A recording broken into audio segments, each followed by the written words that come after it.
Okay. Been for 5 minutes. Hold on, let me turn this fo off. Yeah.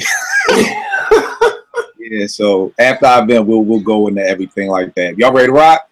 Yeah. All right.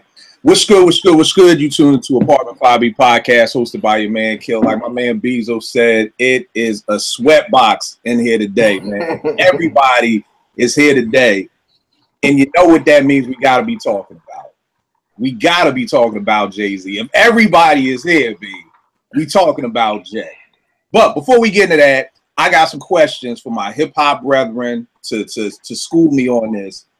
Yo, what the fuck is it about Jay-Z? Like, what is it? Like, people lose their minds when it comes to Jay-Z, and I don't get it. And keep this in mind, too. Like I tell my wife, here's my thesis statement. Jay's my number 2 of all time. It's no hate. I like the new album. I think it's dope. This is no hate, but what is this Jay-Z? It's like unlike anything I've ever seen before. It's like a solar fucking eclipse with Jay-Z. When Jay-Z drops, it's like time stands the fuck still. And I don't understand it because it can't be about the bars. Because if it was about the bars, we'd be talking about Royce's Bar Exam 4 right now. Because that's really about the bars. You know what I'm saying? So it can't be about the bars.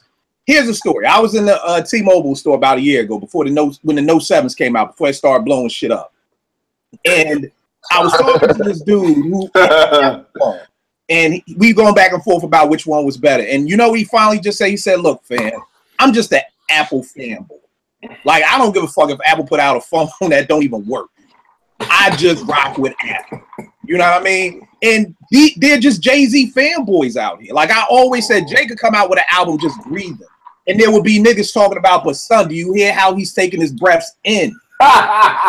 they're not regular breathing. Like his fucking nostrils are bigger than most people, so he breathes more fluently the most. What is it about Jay-Z? Because I've never seen this before. And it's happened the same thing with Watch the Throne. Watch the Throne came out at 12 a.m. By 12:03, it was a classic. It was the greatest Jay-Z album ever. And I told the word is bond. I totally forgot it was even coming out Friday because I was like, I don't even do social media when Jay comes out because it's pathetic. It's another level of patheticness when Jay comes out. Same thing with this. By 12:20, it was the best Jay-Z album ever. It was only next to Reasonable Doubt, and it's been out for 8 minutes. Niggas ain't even get the damn story of OJ yet. And it's already 5 mics. Same thing with Magna Carta. When the commercial came out during the NBA Finals, niggas was already like, classic. Ain't even heard a song. So help me understand it, y'all. What is it about Jay-Z that just, it's almost scary, like, yo, like this nigga is God. Like, I feel like niggas follow Jay the way niggas should be following Jesus. Like, this is a true story. I'm at my nephew's birthday party. I got on an Eagles jersey. He comes up to me. This is a grown man. And he says to me, he like whispers in my ear like, yo, you heard what Jay said, right? And I'm like, no, I'm like, what did Jay say? He was like, yo, man, the jersey's like, chill with that. And I'm like, yo, a grown man came up to me and told me like on the side, John, like, yo, brother, man, you got to take that off. Like, and I'm like, yo, so y'all really listen to Jay? I mean, he already told y'all, you know, I told y'all Cristal is dead, so y'all ask what we drinking. Like, Jay is like the eyes in the Wiz, like with the color's green. We're green. Color's green. Color's blue.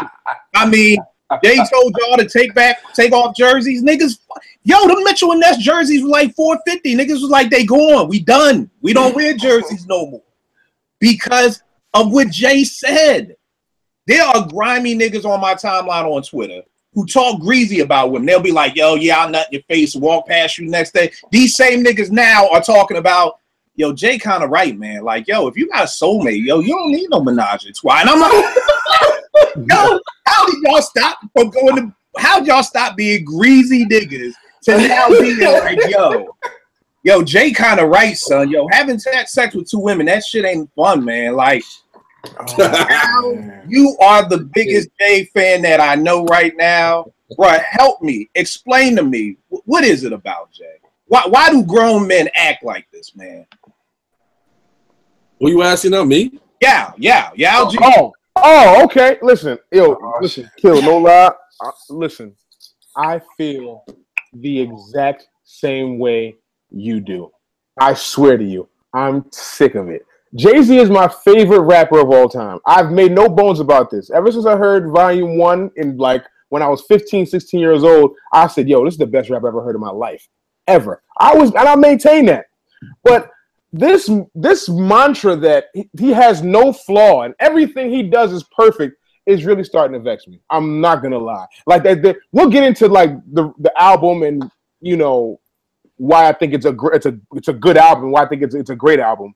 But for people to automatically just put it in the pantheon of Jay albums, I'm like, first of all, you gotta let it breathe a little bit. That's one. Let yourself digest the album first before you start comparing it to some of these phenomenal pieces of work that Jay has put out. One. Two, there are flaws on this album. There are. Thank you. Everybody needs to cut it out. It's not a perfect album. You know what? Let me not say everybody needs to cut it out. At least to me, it's not perfect. There are spots. Listen, perfect albums are hard to come by. There's an interview with No ID about this album where he said he was holding up classic albums and asking what was the mistake in these albums. So just because an album is quote unquote classic doesn't mean there aren't mistakes in it. What I can't stand is people trying to put this over like the Blueprints and Reasonable Doubts a week after it's been out. This thing has to stand the test of time. It's got to be impactful, and it's got to be it's got to change shit, change the scheme of music or the sound of music in order for me to be deemed to be better than Reasonable or Blueprint or Black Album. People got to cut it out, and I'm starting to get upset about it. People are like, oh my God, Jay is saying this shit about credit. I said, my man. Jay is talking about social issues. I said, my man. Nas dedicated an entire album to this years ago that nobody wanted to pay attention to. He's got a song with Damian. Jay has a song with Damian Marley on this album. Mm-hmm. Nas did an entire album with Damian Marley a few years ago, and nobody paid any attention. And the argument of Nas, he focuses too much on social issues. He's talking all that, trying to teach you and trying to kick knowledge. All of a sudden, it's like, man, Jay said I gotta get my credit right. I need to go ahead and get my credit right.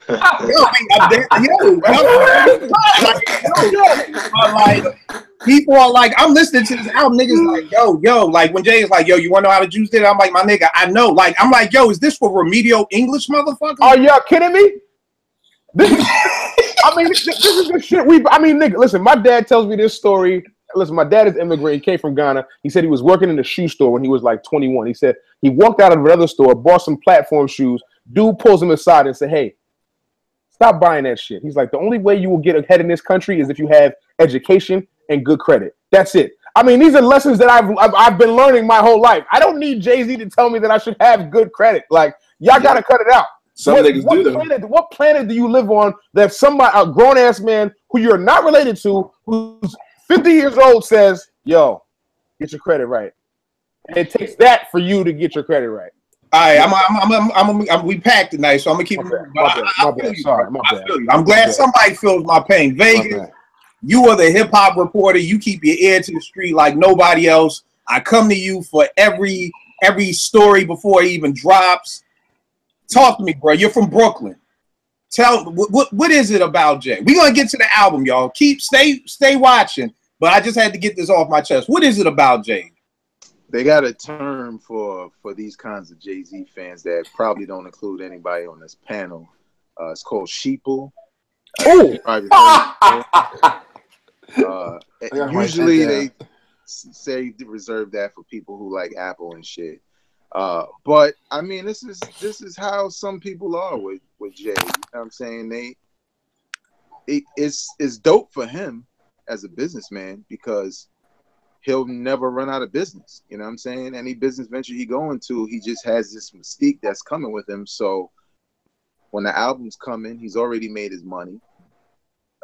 Basically with making the deals with Sprint and, and being a part owner, not majority owner, but part owner in Tidal.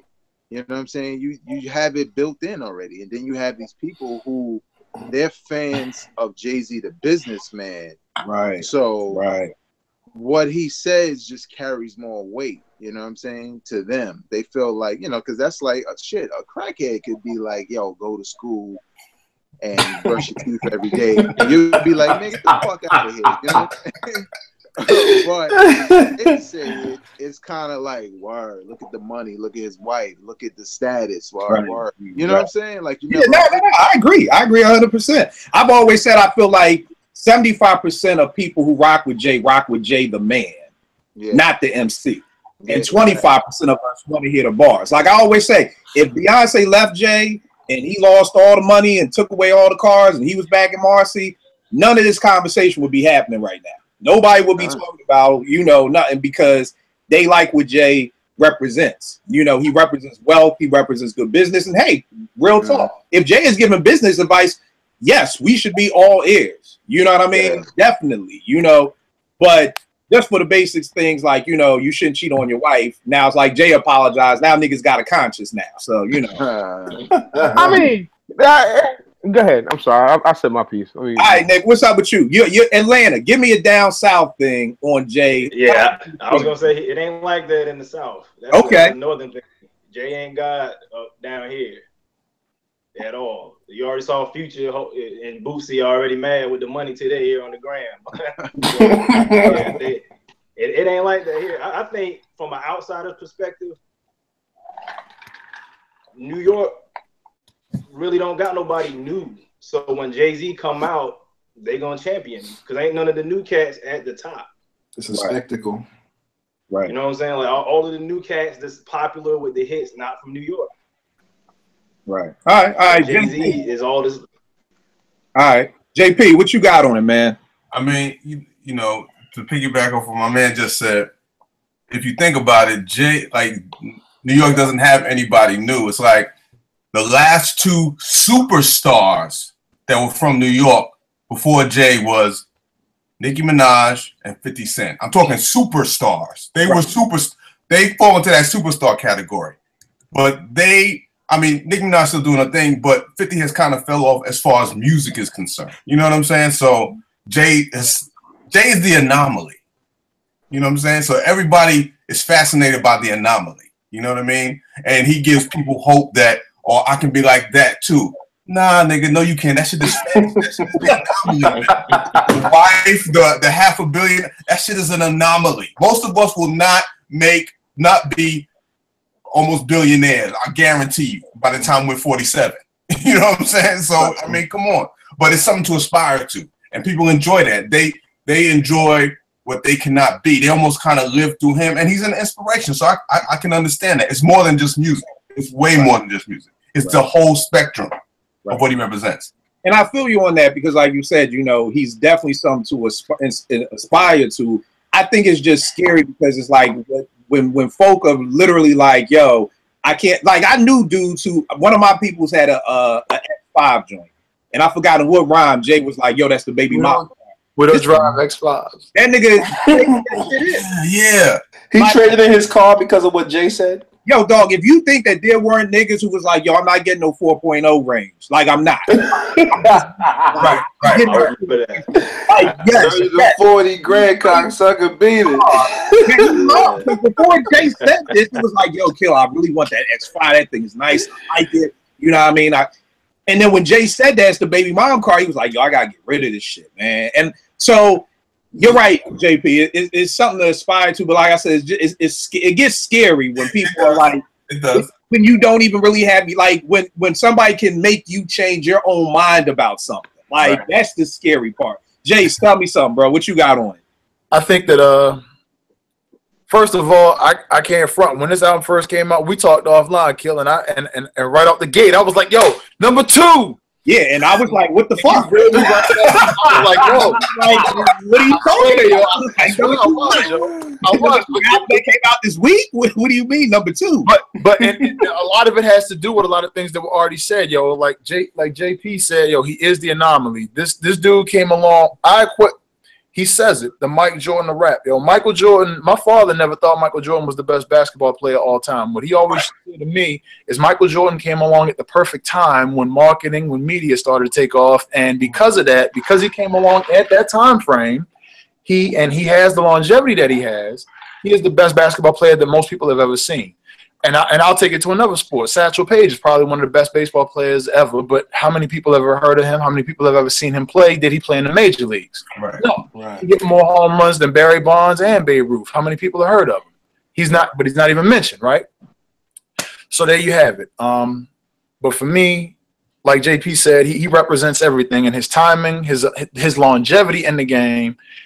And not only that, but seeing the transition that he's made is why a lot of people hold it the way it is. The man is very calculated in everything he does, his business and his rhymes, his lyrics. I think that this has been planned out long in advance. Not the cheating on his wife part, but the transition. You know what I'm saying? Whoever plans to go stick their dick in something else. Right. Oh, marketing plan that shit. But here's the thing, Jace. Have you calmed down? Because when you texted me the next day, I was like, I'll tell you. Like, you really? I got it in this top 5, definitely. All right. And I hold. All right, Kill. Yes, sir. Let's go back to this because you never responded on Twitter. What did I say? Was Illmatic not called a classic? I couldn't even buy it in the store yet. It was a classic. So I want to know what's the difference between this and Illmatic? I mean, just any album. No, not this album in particular, but any album. Cause we you gotta wait, you gotta give it time. I couldn't even buy Illmatic in the store. It was already a classic. Here's the thing. I think that I'll answer that. There are certain albums when you first hear them, you know, like Illmatic, you know, Blueprint 1. You knew. Kendrick, Good Kid, Mad City, you knew. It was something like about the sound of the album and how it just sounded different than anything else. The Chronic, First Chronic, even Snoop's album, Doggy Style, it was different. Like when you first hear them, it's like, wait a minute, this is unlike anything I've ever heard. And I don't necessarily feel that way about this particular album. Right. It's something I haven't heard from Jay, but it's not to say that other rappers haven't done this before. You understand what I'm saying? So. No, I'm not even talking about. I want to get to that later because one of the things that you said earlier, because you said that this has the potential to be a classic album, and I want to talk about that too because I think that's going to be another good discussion. Let me get Rec and B on real quick so we can start diving into the album. Rec, anything different than what we've already said? I mean, have you? Nah, man. I'm not gonna beat a dead horse, man. Everybody has hit that shit up the nail on the head. Jay hit it. I would say the best. His albums, man, become a fucking spectacle. If he just released the album on his own, no title, no fucking sprint, no stipulations, you gotta have this, you gotta have that, and just let the average fan digest it in its purest sense, then yeah. But this shit becomes a fucking Barnum and Bailey circus out this motherfucker. Like I had to go and download Tidal just to listen to it. And then my man was like, yo, do you need a copy? And he emailed me my copy. But I shouldn't have to fucking download Tidal as just a regular fan to go and listen to an album. Like, there was no stipulations back in 95 when you wanted to fucking hear Doggy Style or fucking, The Shining and no shit like that. You took your ass to the fucking record store and bought the album and went home and digested that shit. You got motherfuckers still ain't heard the album. Yeah, that's true. My man hit me the other day, like, damn, good looking kid. I'm like, damn.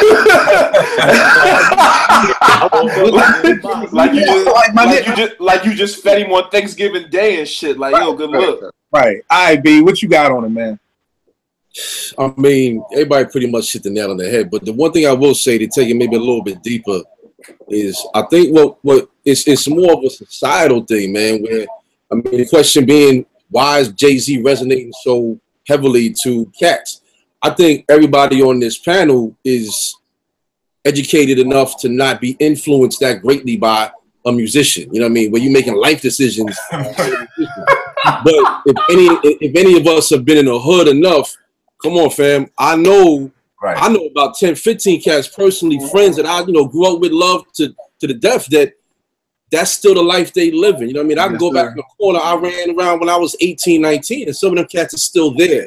So when you got niggas who are mentally, I think it was homeboy Keith Hill, the Get Out cat, when he said thing about the sunken place.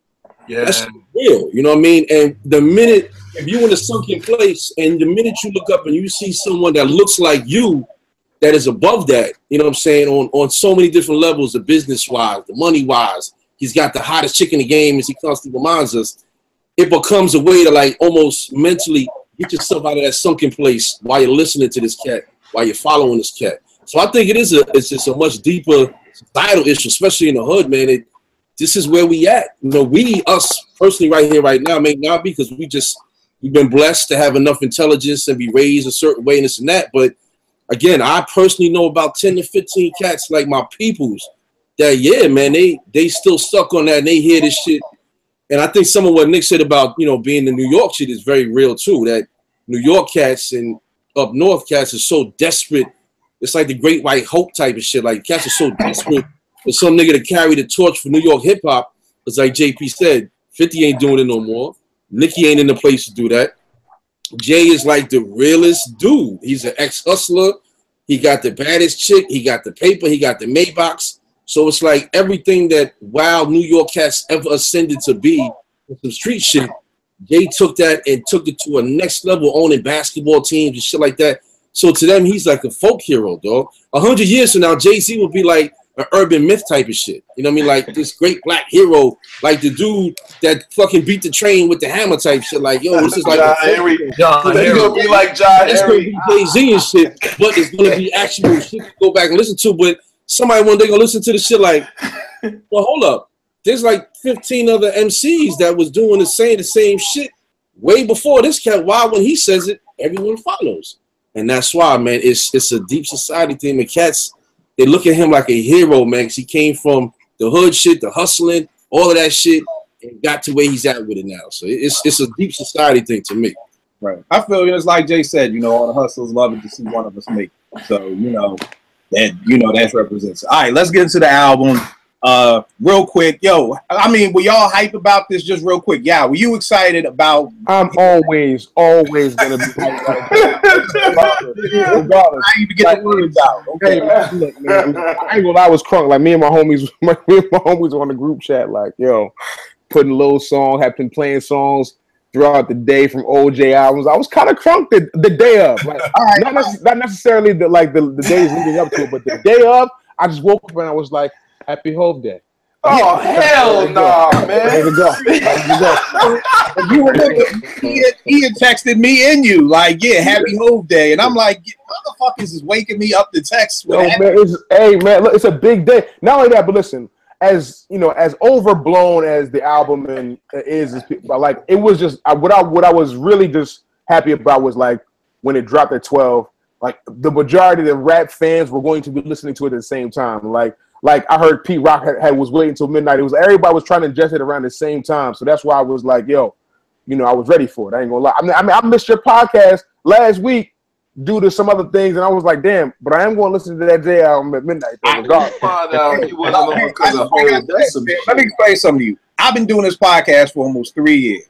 People always call out. I always overbook. It'd be like 10 people for a show because I know at least 4 gonna dive out, which is cool. We all old niggas got stuff to do. I get it. But I knew for this Jay, I knew. So this is the first time I called you. I called you like that. These gonna call me. Niggas was calling me like, yo, what we doing to Jay joint? Like, I didn't even have to send out the bat signal. Like, people was already like, yo, we did. Veg, was you hyped when you first heard Jay was coming out with a new album? Were you like, yeah, like I'm ready for it, or were you like, man, I don't even care? I was curious, only because of the fact that, you know, I kind of like half of the last album, the Magna Carta joint, and I kind of felt like Jay was going to be a little bit personal and conscious, and I put that on Twitter before the album dropped. Now, what made you think that? What made you think he was going to be more conscious? Because he always wanted to do that, and I felt like the time was right for him. For one, Kendrick is a conscious artist that's highly successful, you know what I'm saying, which people tend to ignore. And two, he's not going to get hurt because he's always making his money. You know what I'm saying? Like in the past, he may have been a little bit skeptical, or maybe people around him were skeptical that if he tried to go that route and be a little too honest or a little too conscious, you know, he might lose his fans. But now when he can set it up on the back end where he's not really losing no money, as you can see, everybody's waiting to hear it. And like before they hear it, they're calling it a classic. So now it's kind of like, well, let's give them what they want. You know what I'm saying? And for him, I was honestly shocked because I didn't read anything. I just listened to it straight. And then when I looked, I'm like, yo, No ID did the whole album, and every track was like hip hop for real. You know what I'm saying? I didn't see that part coming, but I saw the more conscious part of Jay coming because he never really got a chance to do that for an entire album.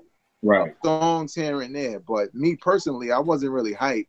I was just curious. I didn't think it would be anything that was whack. But, you know, I was trying to see, like, will he do it this time, or is he going to just go with the flow and try to satisfy, you know, the other side of hip-hop? But he didn't, so. All right. Nick, what about you? Were you hyped for it? I'm not going to say I was hyped, but I was, when I found out that No ID was producing it, not just executive producing, I was like, all right, at least I'm going to like the beats, if nothing else. Right. Yeah, so that's what I was. Because at first niggas was getting at me like, yo, No ID's executive producing the album. And I'm like, y'all niggas do know what executive producer means, right? Like, you know, let's define some industry terms here. But then but I'm like you, when I found out No ID was doing the whole thing, because I rock with No ID, and then it was just like, if I'm not mistaken, this is the first time that he's done a whole album with one producer. It is. I really was like, guy, you know. So Premier and Steve got to be mad. That's fucked. They should be. They should be, because it should have been done years ago. For real.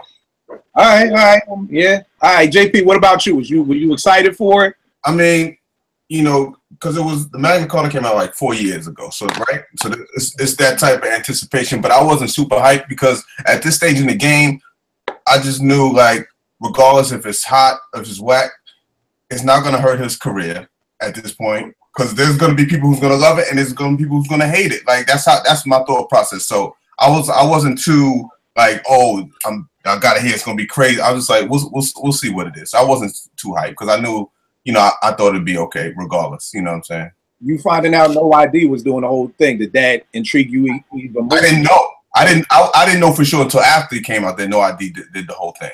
Right. But if I knew ahead of time, I probably wouldn't have been hyped that well either because I'm not a huge No ID fan. Okay. Like, all right, Jace, what about you? I'll say this, man. Me following certain stuff with President Obama leaving office, knowing that he had a whole bunch, basically had figureheads of hip hop, if you will, at the White House. The current climate of our country. I knew and with the success of your J. Cole's and your Kendricks, I was kind of looking to see if he would what direction he would go. I'm gonna say that. I did not know up front that No ID was producing the whole album. I was happy of the content, him acknowledging this, because in my opinion, for so long it was like an undertone on his albums. If you really listened to his lyrics, then you knew that he was up on shit, but it was never this blatant. So yeah, I mean, to bring it back around full circle, because we sardines in here. I was 50-50 about the album. I wasn't too excited about Magna Carta when it was released because of the hype behind it. Typically, my opinion, my experience is that most of your underhyped albums tend to be the best, and the ones that they put too much emphasis on, they don't really meet the hype or exceed the expectations. So, all right. What about you, Rex? You asked me this last week in the last podcast, and I was excited only for the fact that No ID was executive producing it. I didn't know he produced the album until, like Veg said, after I listened to it, after I hit that first run through, I was like, let me go back and see who produced what. And I saw that, and I was like, okay, I'm going to go run through it again. I didn't know No ID produced the whole album. I'm glad that one producer did, because it was about fucking time. But I think that there was more that he could have done. But I think that's Jay. He's being calculated. He's way more educated than what he leads on, as far as like Professor York teachings and things of that nature. But this is the type of album that he should have did, in my opinion, 5-6 years ago. He should have been telling us about patents and shit like that. We're gonna get into the album. We're gonna get into the album right now. Be real quick. Well, what was your thoughts? Was you hyped, whatever, for it? Nah, man. I mean, we talked about. Greg said we talked about last week, or the other week. You know, it was more curiosity. I mean, I was never a big No ID fan like that to be like, oh, you know, once I hear he's doing it, I got to check it out.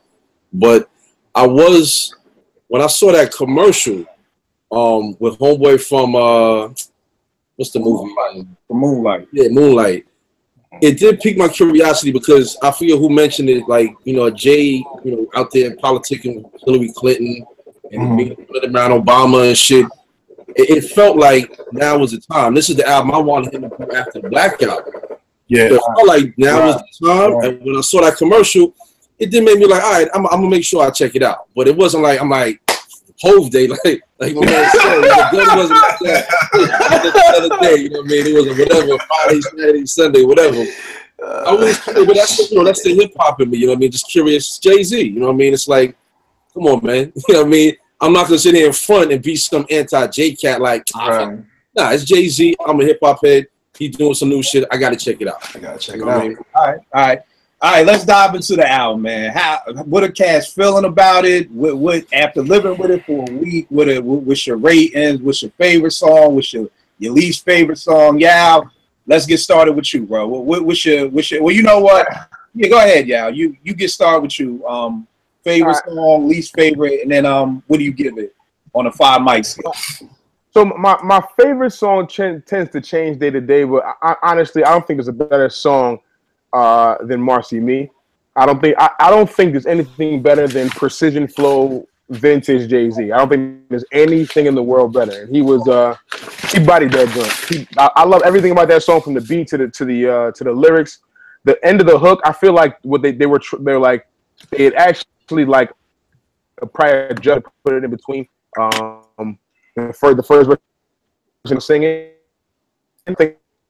I would figure like some things happen. Changes.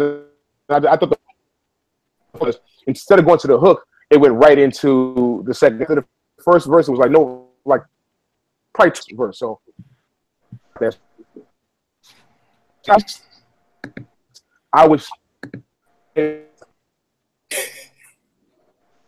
It's probably a certain point, but I actually tend to skip it a lot. You know? Those are the two. My other favorite song is Family Feud. Those are the two that I'm really, really, really, really banging with right now. Family Feud and Marcy Me. If I had to give it a rating out of 5 mics, I'd probably give it a 4 at this point. All right, it's a 4. A strong 4 though. All right, no doubt. Veg, what you got on it, man? I've kind of bounced around with like what's my favorites, because it's one of those things where it's so short that, you know, I kind of played it over and over. Especially when I was trying to analyze it for the review I wrote. Originally, Smile was my favorite because of, you know, the whole situation with his mom's being gay and how personal it was. It just kind of struck me, you know, first.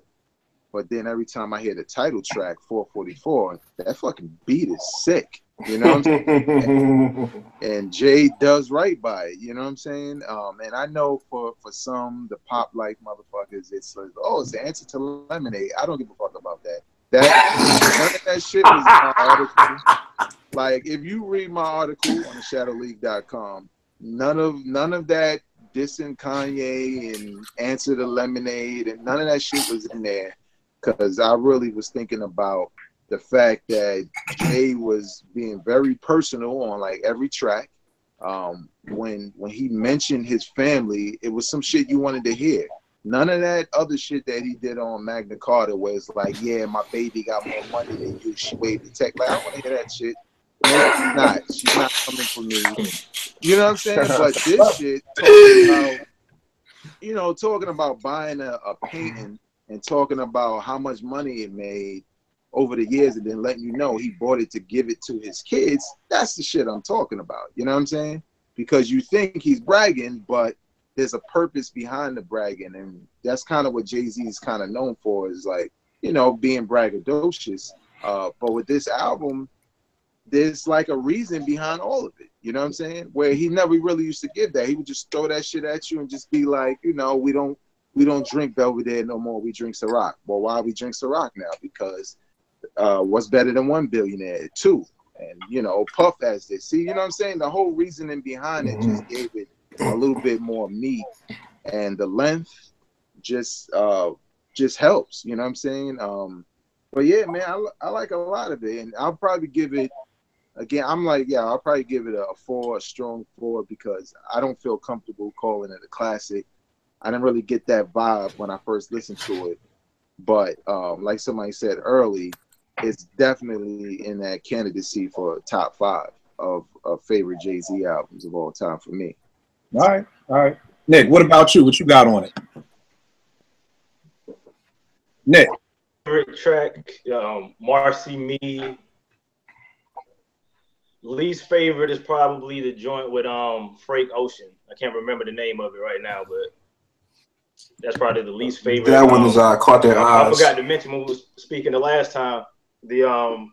I think Jay didn't have a choice but to do an album like this due to the albums that Beyonce and Solange released last year. So the pressure was on him to do something different. He couldn't just do the cruise control Jay. True. So I think that kind of forced his hand to give an album like this. All right. What? How many mics you giving it? Strong 4. Strong 4. All right. Like I said, it got the potential to be top 5 Jay. Oh, okay. Now hold tight, because I thought you. All right, that's what you meant by top 5. I thought you said it had the potential to be a classic. Did you say that, or you were saying potential? Yeah, I think it has the potential to be a classic. All right, we gonna get into that later. JP, what you got? But a classic album don't have to be 5 mics. Well, all right. This where our ages come intertwine. Like 5 mics is a classic album, so I don't know when you say it could be a classic, but not 5 mics. But we gonna get into that later on. JP, what you got on it? But I guess only Built for Cuban Links is a classic, right? Nah, B, that ain't my thought process. Nah, it's a lot of classic albums. That's your thought process, B. You the one with like 3 classic hip hop albums of all time. We gotta get into it. We gotta get into it. What I'm saying, the classic ain't gotta be 5 mics. Okay. Classic ain't gotta be. Only Built for Cuban Links wasn't 5 mics. It's a classic. But I mean, that was written by somebody who worked at the source. I mean, it's 5 mics to me. I'm talking about what you yourself give it, not with a writer giving it. I'm not ratings like that, because ain't no album perfect to me, so I'd never give a 5 mic to no album. So no album has ever had 5 mics from you?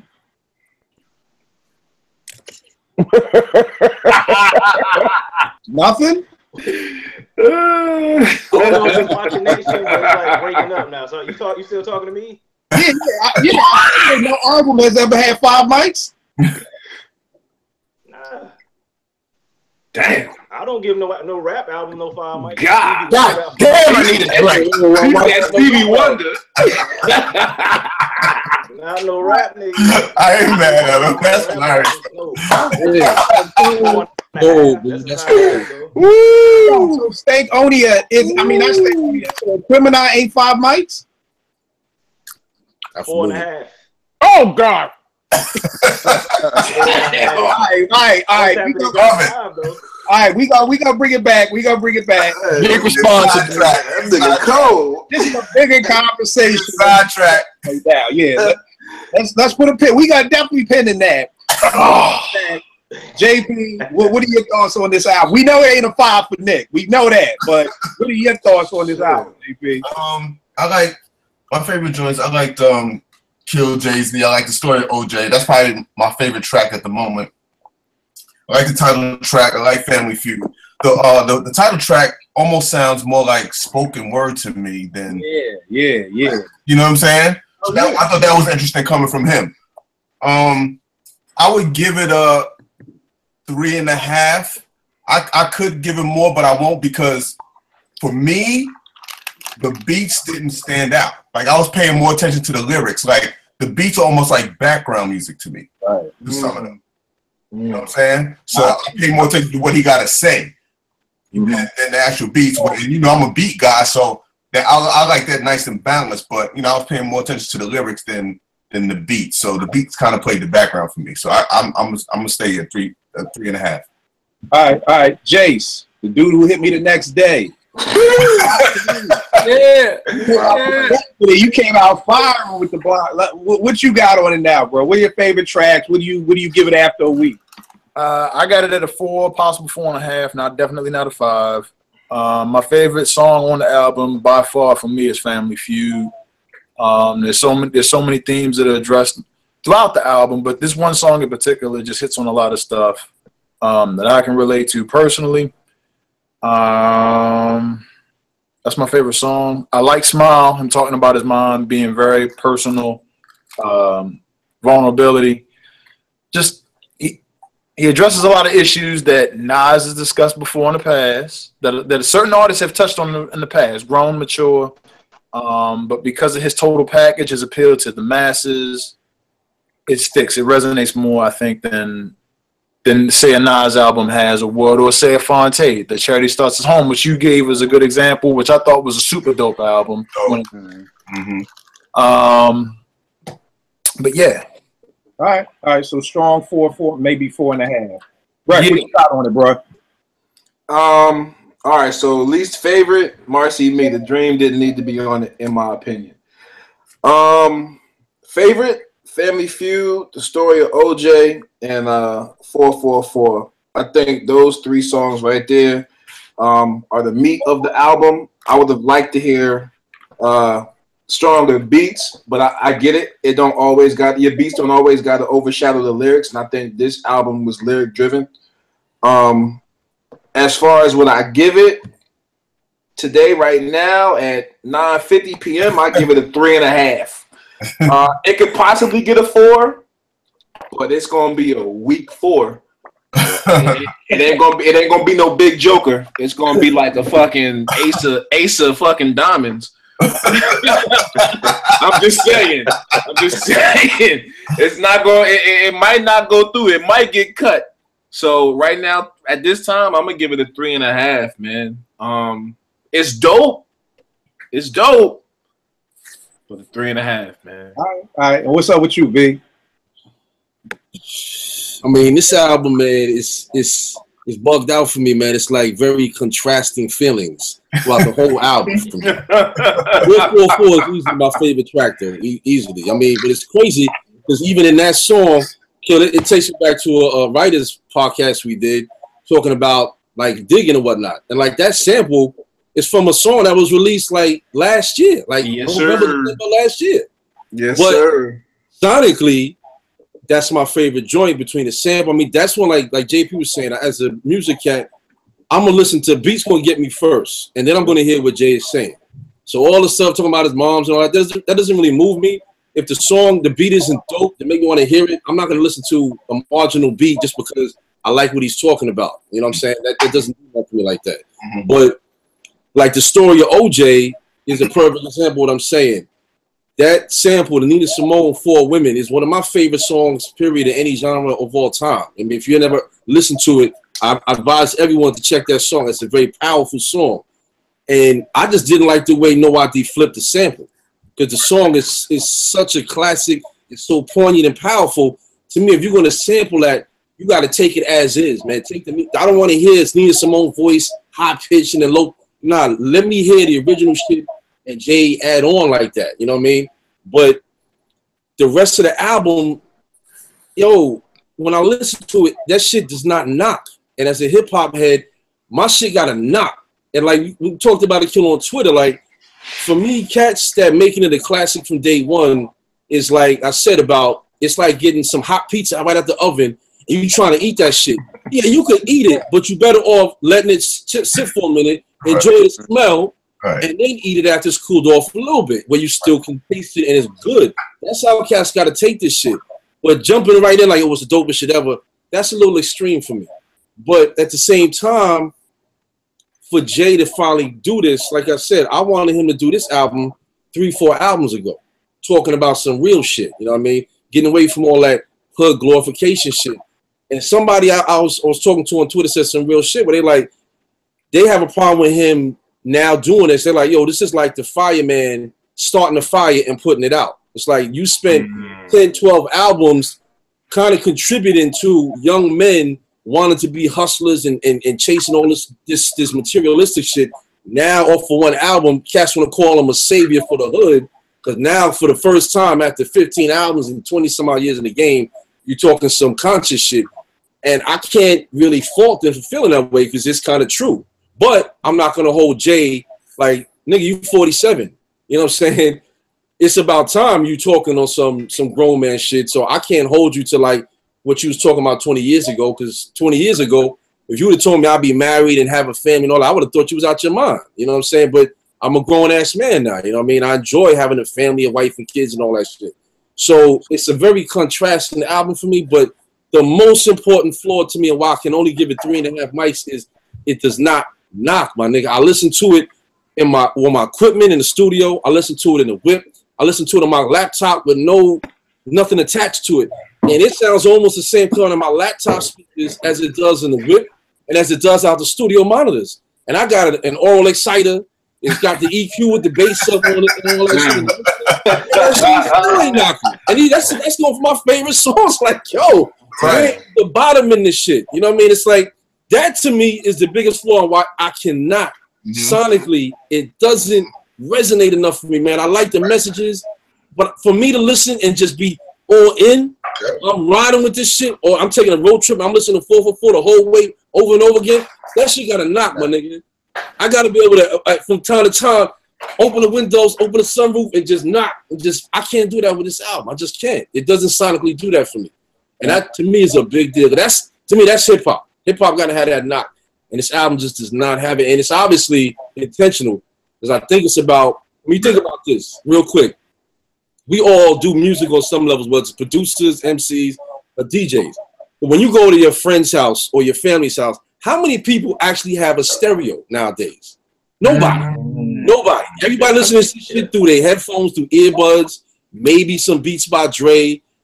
Usually it's some Bluetooth speakers, some computer speakers. So a lot of people, the fans that Jay is touching, they're not knocking shit like we are. You know what I mean? They're not trying to hear that shit.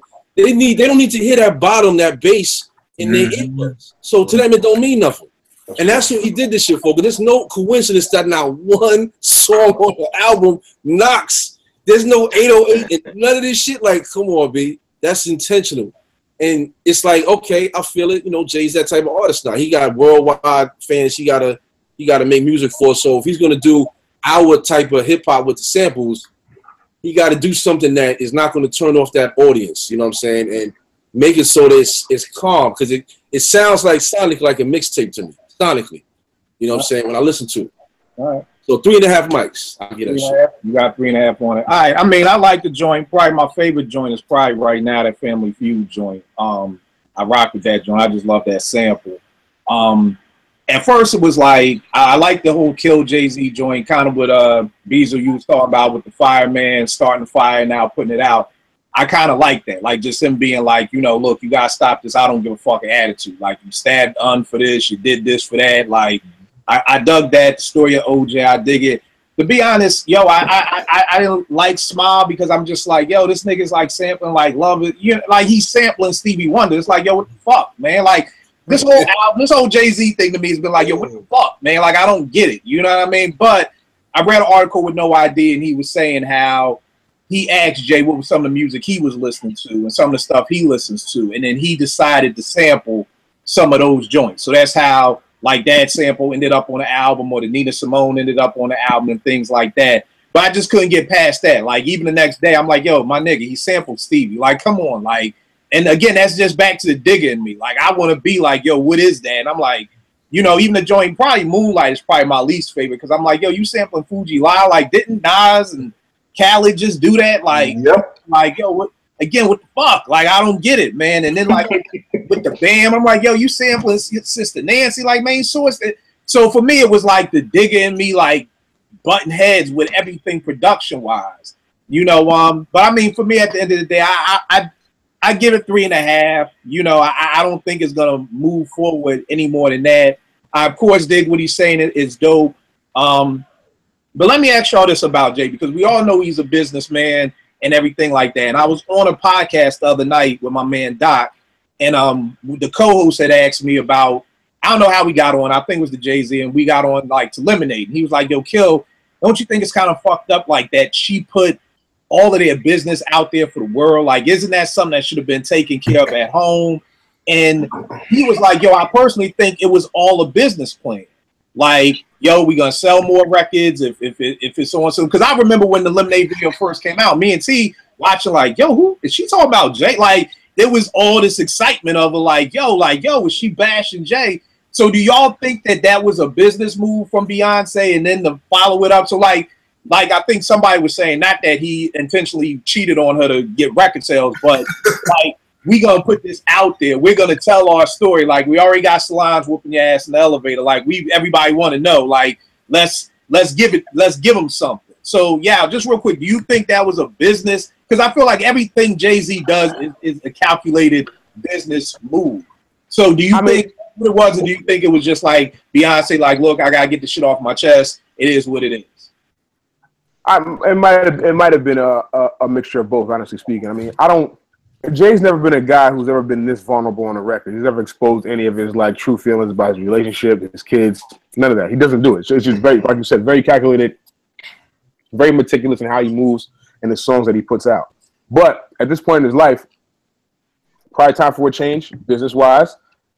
Also a change personally. He maybe want to expose some of that, because Jay's always been one of the most private people in the world. Like, we've never seen where he lives. He's never done an MTV Cribs. He never does any of that type of stuff. He never lets people in on what's really going on. So honestly, like, now that you mention it, the business plan does sound like it could be legit.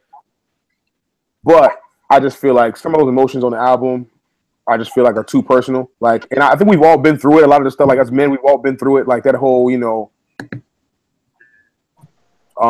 pick up the phone because you fucked up. Like that's nothing that like people really playing around with. And I feel like in order to write about something like that, expose something like that in song, you have to at least gone through it. So I feel like a lot of it is personal. I feel like he decided, he older right now. He's more vulnerable. No, I won't say less. Let me say less vulnerable. He's older right now, but also more comfortable enough in his skin to be able to let the world in on at the very least this, which is a big step for Jay. And keep in mind, I'm not really even more so talking about this, but even starting with the Beyonce album, like for her putting all this business out there. Okay. So I definitely feel like, because if you listen to the albums prior, the 2 hours prior for Beyonce, I'm not sure if y'all listen to Beyonce. I do. I'm a fan. If y'all can judge if y'all want, but whatever. Anyway, I rock with it. All right. So if you listen to Beyonce's prior 2 albums, there's a lot of love. Like, she's in a very high place in her life. Like musically, she had just she just gotten pregnant by Jay on one of the albums. Then she had the baby and was having fun. Like the album she made prior to that, the Beyonce self-titled album, was a lot of like feel good music and a lot of like party music. But like everything in life has this transition into the bad times. And a couple years later, the whole thing with Solange and them having issues with the relationship, as reported by people, which we don't know exactly what the problems were, but they were reported that there were issues in their relationship and in their home. I feel like Beyonce probably wanted to expose some of that in her music as well. I'm not sure if Beyonce's writing, but if anybody's been in the studio with people, when you're in the studio with people, they begin to know you, as a person, as far as the things that are going on with you, because you're with them a lot of the time of the day. You know what I mean? So you guys have conversations about what's going on in your life, and people are going to notice when you're not having a good day because something happened, and then you start to confide in these people, and it starts to come out in the music. So I feel like that's probably what happened with the whole Lemonade thing. Like I said earlier, it could be a business ploy for them, as a way to change and sell some more albums.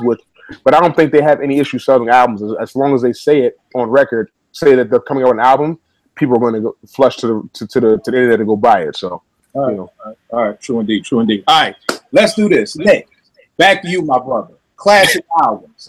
Break down to me, what is a classic album for you, and what is your rating system? What is your personal rating system of a classic album? I don't really have like a rating system. Like with The Source, I fell off of that. Like when they gave Smith & Wesson 3 mics and they gave Exhibit 3 mics, I was like, fuck a mic, rating system. Like I either like it or I don't love it, or I just like it, or it's the classic. So I don't really have like no mics. Okay. All right. They don't have 4 stars, 5 stars. I don't have none of that. All right. So let me ask you this: from what we were talking about on Twitter, when you were saying that this album has the potential to be a classic, even if we throw away the mics, I was wondering what you meant by that, because remember we were talking about the Infamous and how the Source gave it a 4.5, and we were saying how they went back and we gave it a 5, and you was on your Avon Barksdale shit like fuck that, no do-over, walk away. That's not the way the game is played. Whatever you stamped it originally is what it is.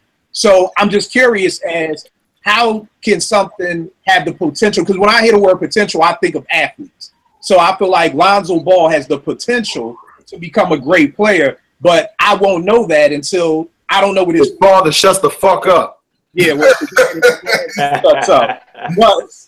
But we don't know what the future is. Versus we have the album in front of us, so it's not like Jay is like, well, here's 3 songs. I'm gonna give you the other 3 in another 2 years. Like we have the whole album. So for you, how would an album an album can grow to be a classic for you? Does it take time? And for everybody, I'm gonna come back and ask all of y'all, like, how does that work? Does an album take time? Is it a certain strategy? Like, yeah, I've said certain albums you just know. So I'm gonna ask everybody how that works for you. But for Nick, so like when you say this has the potential, like what would this have to do to, I guess, eventually become a classic? Is it how often you go back and pull it out 6 months from now or a year from now? How does that work for you? For me, that's what it is. Like, I listened to it, I was like, all right, I can already tell this is an album I'm gonna come back to.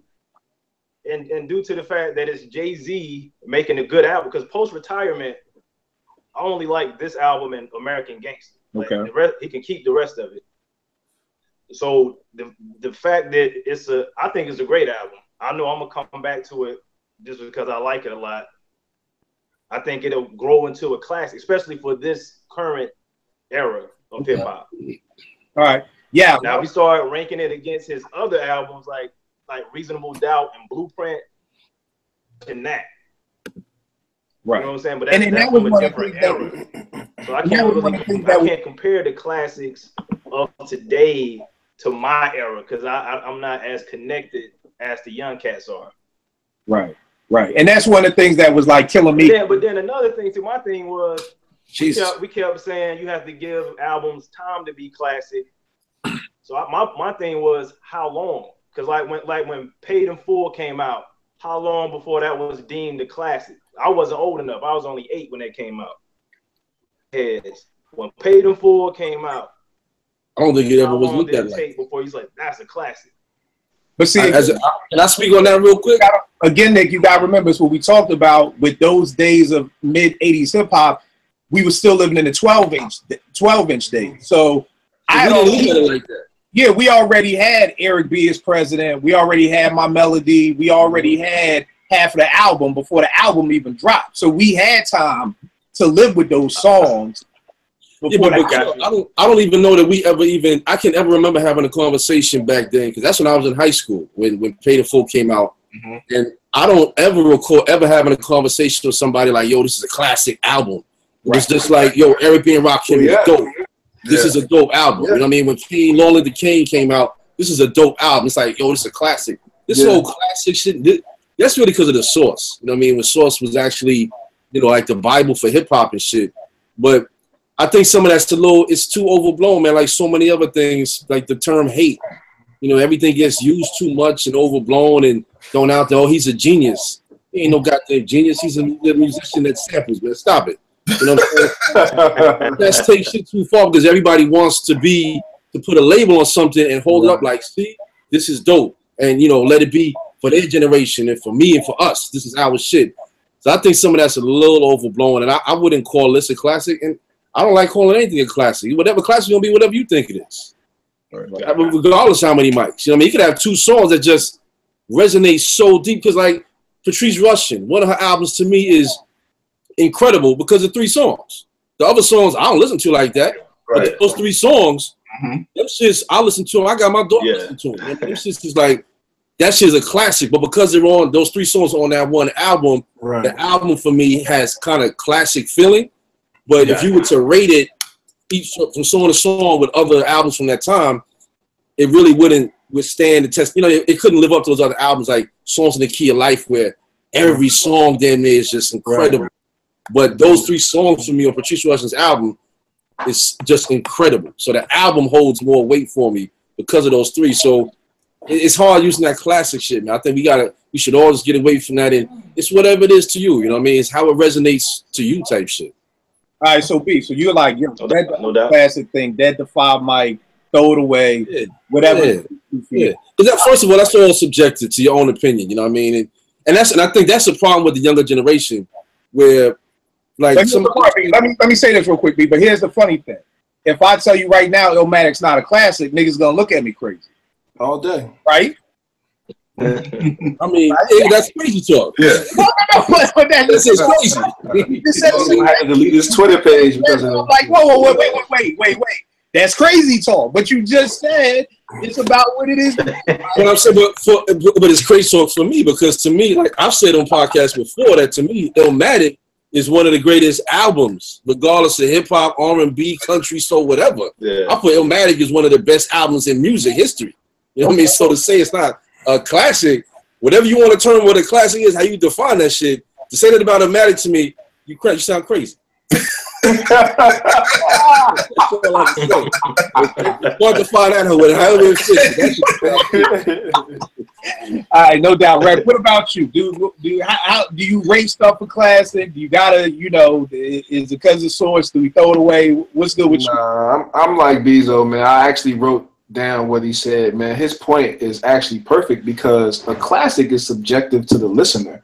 You may think one album is a classic, I may think that shit is trash. So how I'm judging it is totally different based off of how you judging it, man. For me, classic album for me deals with time, the initial feel when I hear it, what's going on in my life, the impact socially and musically, man. It has to somewhat change the climate musically for you to even consider it. In my opinion, a classic.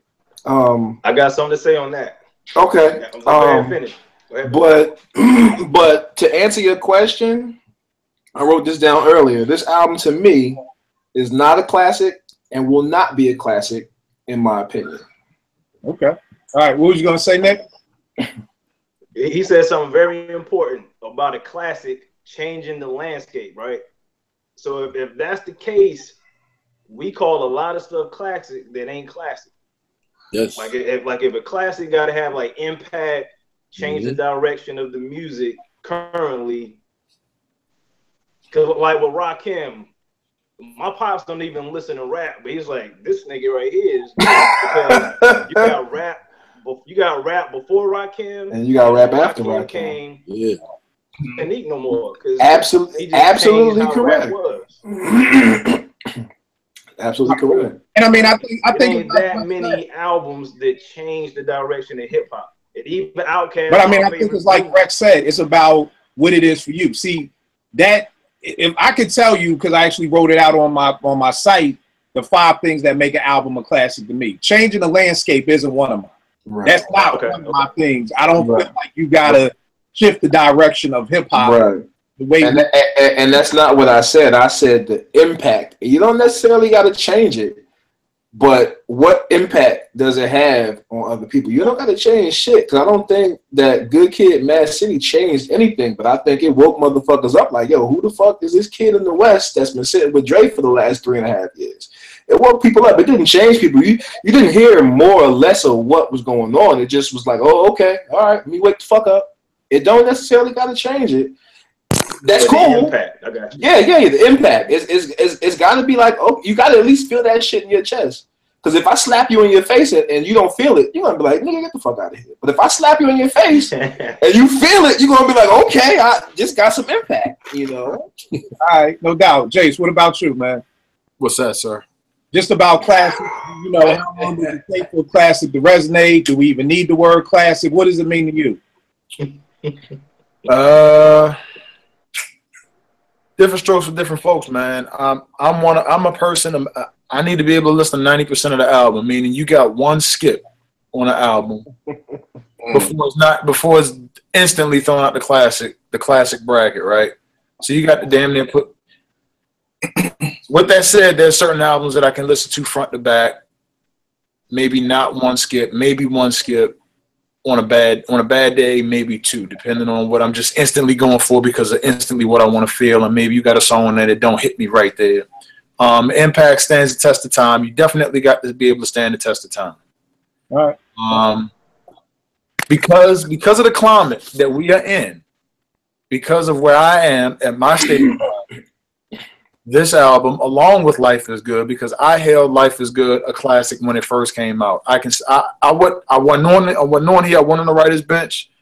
But when Life is Good came out, because Nas was on his grown man shit, certain stuff that he discussed, his vulnerability, right away it pulled me in. Like, yo, this is a grown man who's comfortable in his skin, and he don't give a fuck what nobody else think.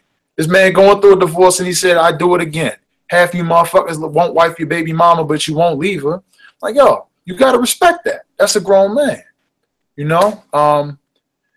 Because of where Hov is right now, because of the political climate, because of the climate of the black community, our run-ins with the police, constant brutality, second-class citizens in today's society, despite all of the advances that we've made, despite our impact on pop culture, because of where he is, he even mentioned it in the album talking about Prince.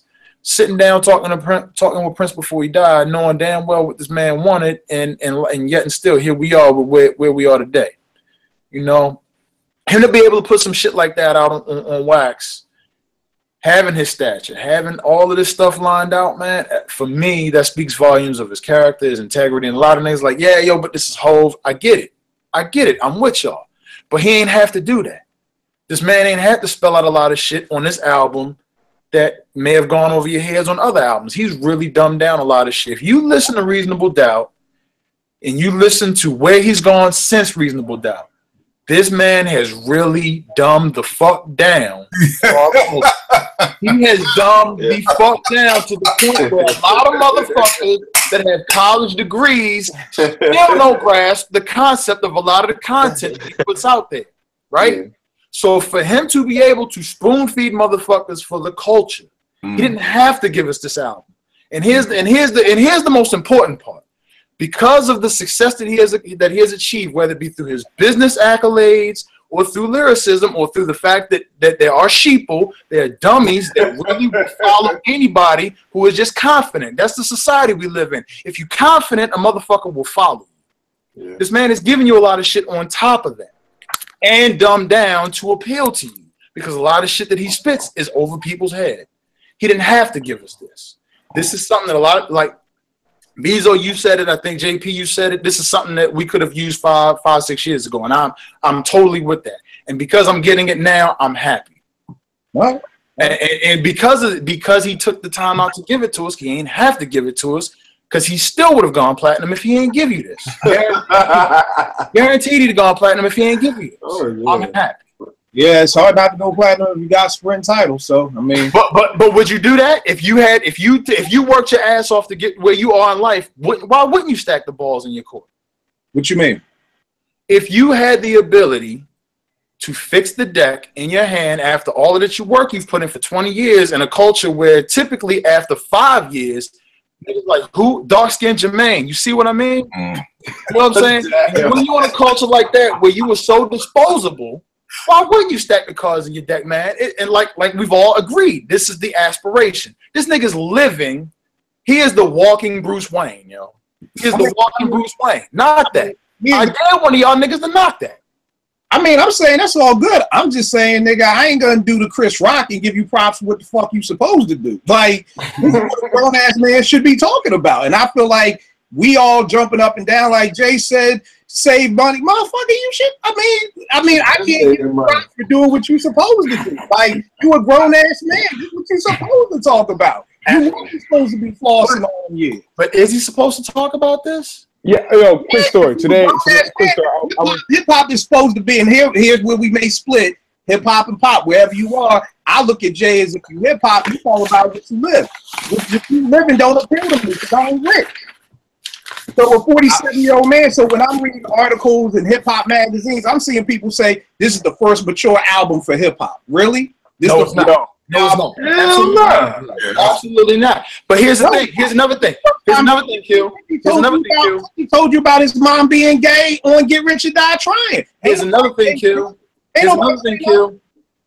The dumb are mostly intrigued by the drum. How many niggas really intently listen to albums these days? We are not average people listening to albums.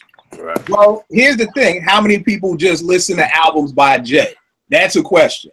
Which is going to be more than the person who listen to a Nas or to a Fonte or to other people, which will always bring me back to my point of why hip-hop journalism sucks, because these niggas don't know nothing about the culture. Yeah, they're not fans. Wrote that article need to be fired because this is so far from the first mature hip-hop album. But I mean, and again, I'm not knocking Jay.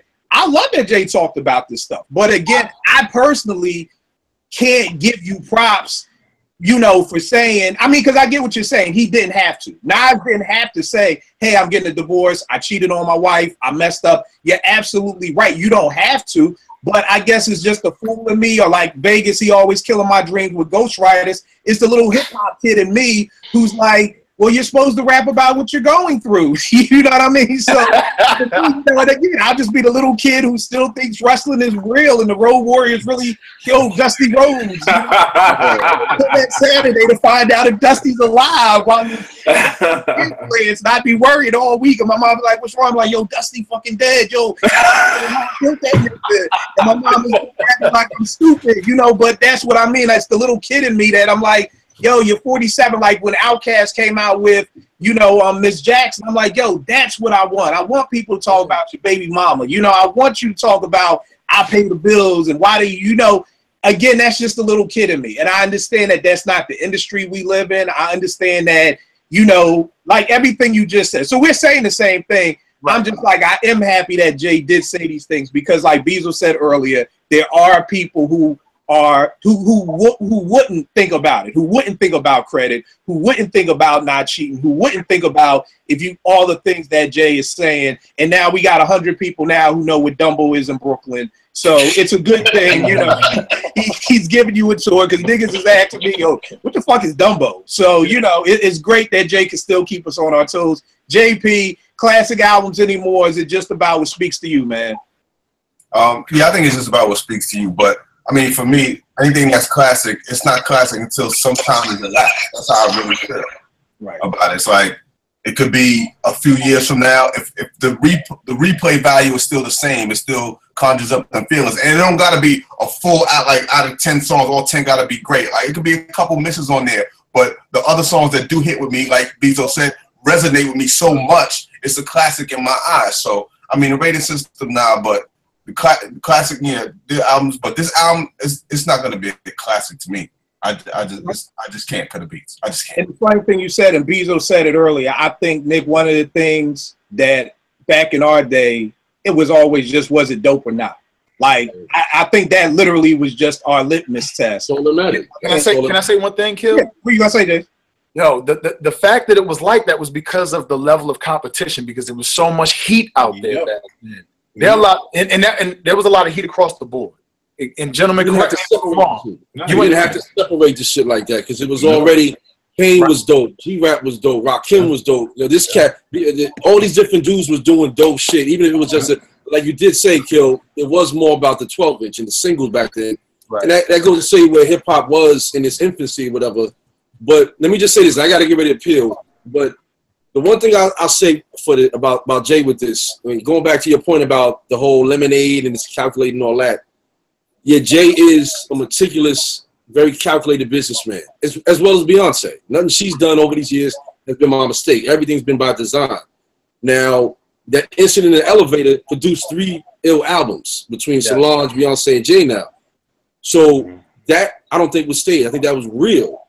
What I think Jay was trying to accomplish, and I will give him credit because I think he did, was when you look at artists, like you said, you want to believe that you're making your music because it's about who you are as an individual and your real life shit. I think what Jay tried to accomplish with this album is being looked upon as a real artist. Not just an MC, not a rapper, but an artist first and foremost, where a real artist will pour their heart and soul into their work. And those become their dopest albums. So I think conceptually, he tried to do that with this. Because this every song on some level, you can tell whether you know Jay or not, whether you know any backstories of his life, you know that this shit resonates. This is real for him.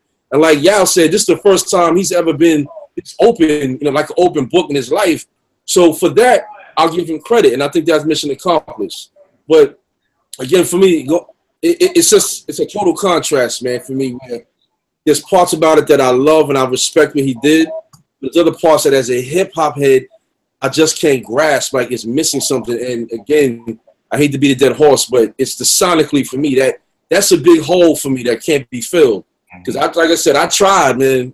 I tried to fill that missing hole of that bass and that bottom, and it's not there. And that shit, to me, again, talking about, it's all about subjective to the individual. For me, that will prevent it from ever being a classic.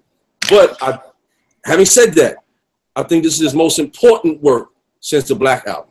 And there's a difference. It may not be a classic, but for him as an artist, I think it's his most important work since the Black Album. And I got to go on that. All right, big. All right. Please. Too, that I was going to say too, Nick, and this a whole nother show that we're going to talk about. I felt like Jay's The Hard Knock Life album kind of split hip hop. And what I mean by that is that I remember being at Morgan, and usually, JP, we'd be on campus, everybody would love Tribe, we all loved everything. But when that Hard Knock Life album hit, like, yo, that was the first time I saw a split.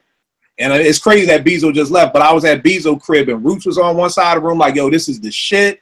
And me and Sean Bezo was on the other side of the room like, yo, this shit is whack. What's up with these beats, these keyboard beats? And that was the first time that I had ever seen hip-hop heads disagree on an album. Because for the most part, it was like, yo, Wu-Tang is dope, Black Moon is dope. Everything that was coming out during those 92 to 95 years, just everything was dope. There was never RJP. There wasn't no arguments like, yo, is Smith & Wesson dope? And like, yo, it was just like, yo, everything that's coming out is just dope. You know what I mean? So I do think the magazines, The Source did it. I know for me writing for other blogs, everybody has a rating system. Rolling Stone has the stars. Siskel and Ebert had the thumbs up, thumbs down. So I think it was the media that kind of came in and gave us stars and mics and all of that. But Vay, I know you write for a couple of sites and report for a couple of sites. Classic for you, about what you like, or do you still do the 5 mics, or is that just simply because you got to report for other places?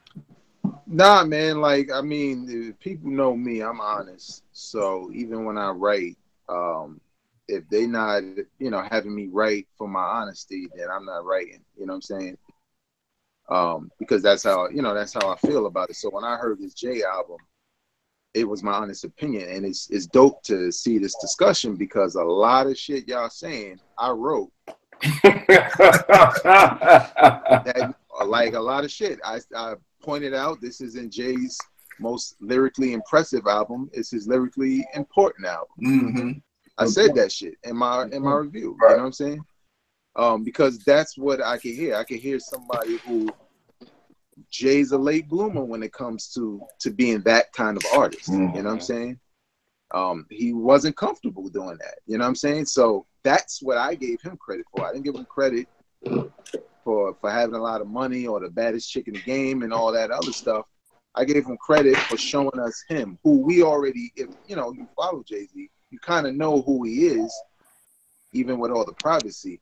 But I think the thing with the classics is, back then hip hop was real young as a genre. Now hip hop is coming up on 40 years. Now it's starting to become a older genre where now we can debate classics, and that becomes a part of the discussion because now you have all these different eras that have occurred. Back then, you know what I'm saying, we wasn't going to talk bad about 88 and all of that, you know what I'm saying, because that had just happened for us. And the 90s was like the new wave, you know what I'm saying? But now you've had several waves. Now you can look at the spectrum of artists, the influences. Hip-hop has a chance to, I think people like Kendrick are showing you hip-hop coming around full circle, you know what I'm saying? With all the stuff in between the, some of the whack shit that took over the radio, some of the trap music now. The reason why people like Kendrick so much is because he reminds you of something old school without sounding old school. Mm-hmm. You know what I'm saying? He sounds and feels like a new school artist, but he harnesses a lot of the elements of what we grew up with, and that's why we kind of fuck with him. We, even if we don't really feel like his album is the greatest of all time, you know what I'm saying, we still feel like, nah, he's the torch of what we know. And it has a lot to do with the time, because like Bezo said, man, I remember, like, we never said, you know, what's a classic, what's not. We debated who we liked more than the other, you know what I'm saying? But we never would be like, oh, that's not really a classic. Like, we damn near liked everything except for, you know, Prince of Darkness. Curtain and shit. That's when we was like, all right, nah, you can't do that. We all agree. You know with that, we all agree. We all typically like, all agree, good, man. Typically, we all agree. Like, yo, this shit is hot. This shit is hot. Did you hear this? Did you hear that? It was all excitement. Now it's been done for so long. It's hard for people to find that creative edge, and only the good ones creep through.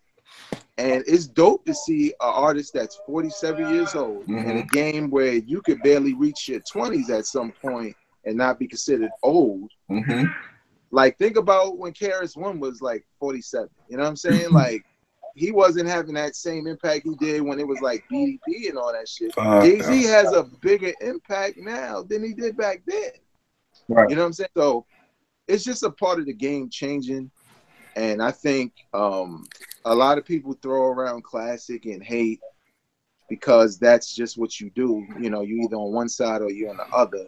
And they just haven't really learned how to really absorb music for what it is, even if it's garbage. You know what I'm saying? Because I'll listen to a Migos album and be like, all right, everybody's talking about it. Let me see what it's about. I could find what they like about them.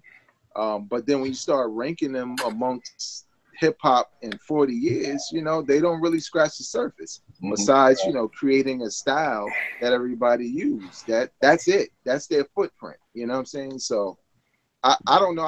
I feel like there's time for this album. I don't know if it's going to be a classic. It's definitely going to be one of Jay's best. Because when I listen to it, I really fuck with it from beginning to end. But again, when you turn on the radio, you know, it's easy to fuck with something like that. Because you really don't fuck with half the shit you hear on the radio. You know what I'm saying?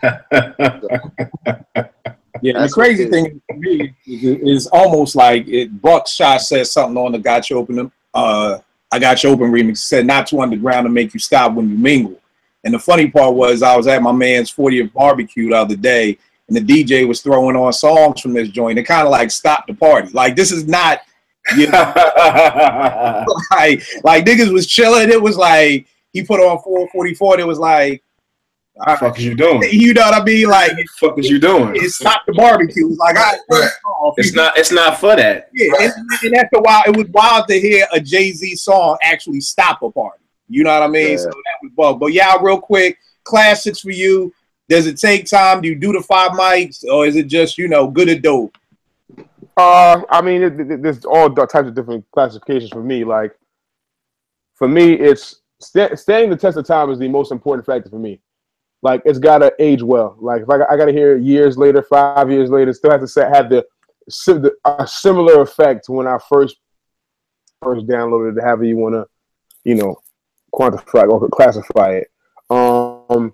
Main thing for me, it's got to stand the test of time. Like I said earlier, some albums you know right off the bat. Some take a little time for it to grow, and then you realize the angle of where the artist was coming from, and then you see where they were going, and then combined with the music and the lyrics, you might determine it's a classic years down the line. But like I said, like it's got to be. You have to have a moment. It's got to be a moment, and it's got to stand the test of time for me to consider it a classic for me. All right. Yeah. Yo, Kill, one other thing.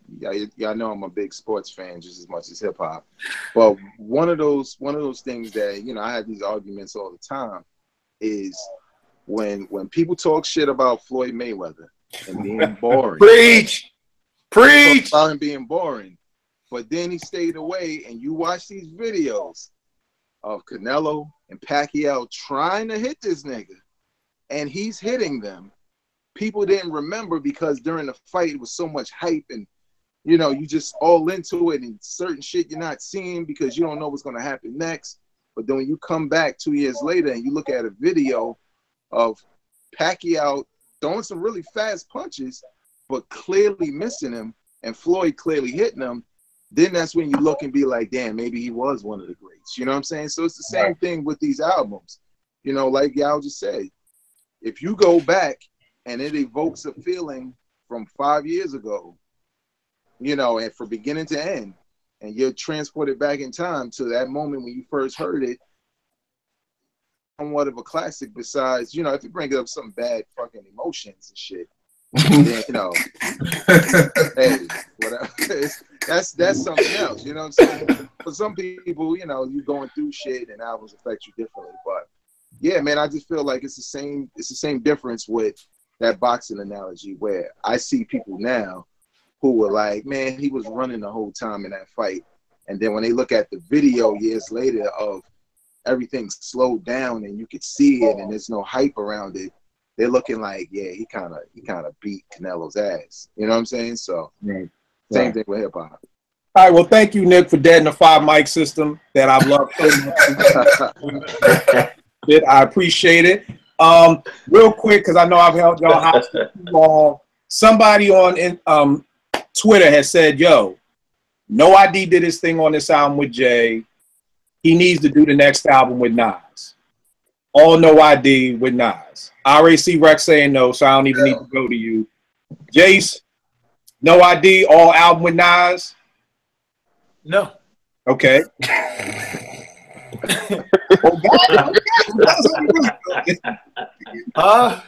Jay, all right. Well, let me since this seems to not be a No ID crowd out here.